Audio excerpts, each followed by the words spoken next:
Hi there, James from N+. I'm a leasing consultant over here in Tokyo, and today we just wanted to talk about a few of the facts that we quite often get asked by our customers, especially people who are looking at moving over.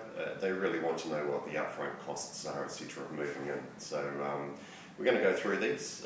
We're going to cover off deposit, key money, what that is, also what agent fee is actually for, and also how much rent you need to start paying as soon as you're getting into your apartment. And also we'll go over a bit of the actual process of applying for an apartment and everything that you need to do with that. So let's get started. Start off with deposit. First of all, you might be looking at 1 or 2 months deposit, and that is equivalent to 1 month's rent.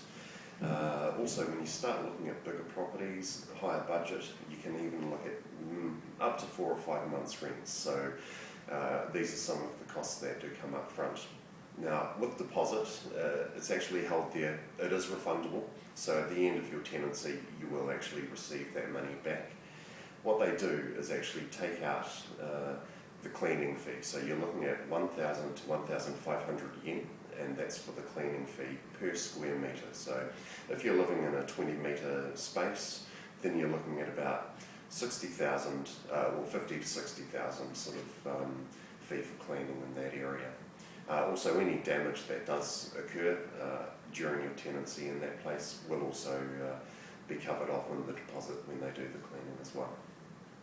So moving on to key money, and key money is actually an old school term that came around after World War II.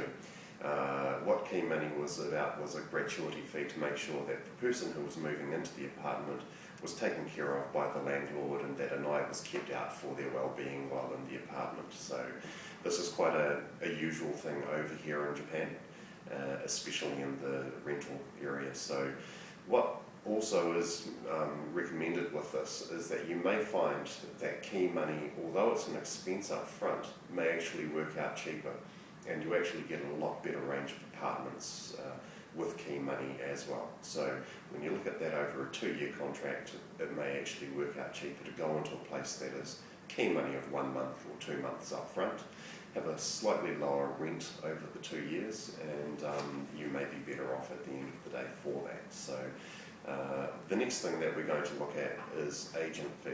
Now, agent fee is usually 1 month's rent plus 5% tax.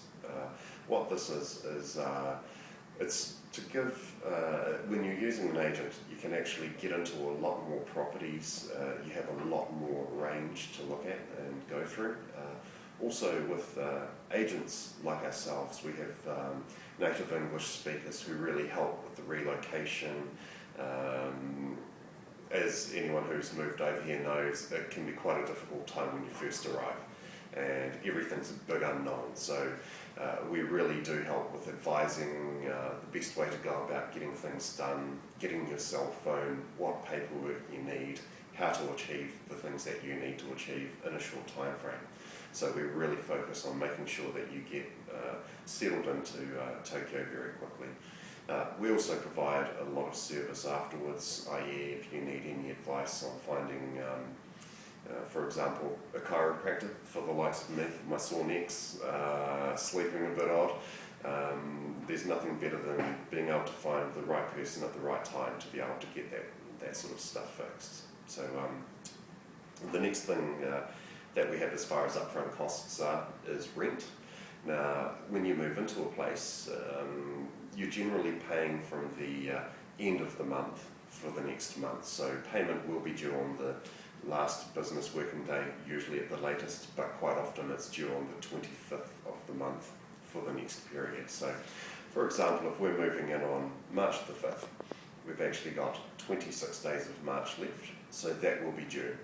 Also, what tends to be the trend is that you also need to pay the next full month in advance as well when you're moving in. So realistically, you're looking at 3/4 of a month, plus also the next full month when you're looking at moving into a building. So all in all, probably you want to be realistic about this and have 6 months rent available for moving whenever you're looking at a place over here. can be more for a higher budget place, but then again it can also sometimes be less if there is no key money, which does come up occasionally for from time to time for special offers.